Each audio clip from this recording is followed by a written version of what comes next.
Një mësimdhënës u ndalua për 48 orë të hënën.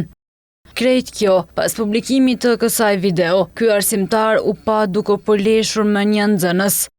E gjithë ngjarja që tronditi vendin ndodhi në shkollën fillore Pavarësia në Prishtinë.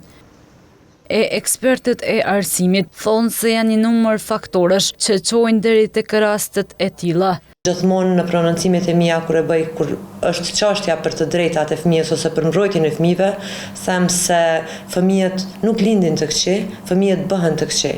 Kush i bën të këqij i bën shoqëria, fillimisht familja. Unë mendoj që i gjithë problemi tek dhuna që shfaqet tek fëmijët tonë ose agresiviteti që shfaqet tek fëmijët tonë duhet të fillojë fillimisht nga familja e pastaj nga shoqëria e në fund te shkolla.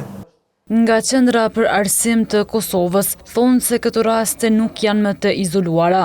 Ka raste të cilat nuk paraqiten ose nuk i dim ne, ka shumë raste, ka shumë dhunë në shkollat tona, qoftë nga mësimdhënësit tek nxënësit ose qoftë nga nxënësit tek mësimdhënësit, po megjithatë sjelljet e fëmijëve edhe agresiviteti të cilin ata e shprehin edhe e shfaqin çdo ditë në shkollat tona vjen kryesisht nga rrjetet sociale të cilat i shohin çdo ditë.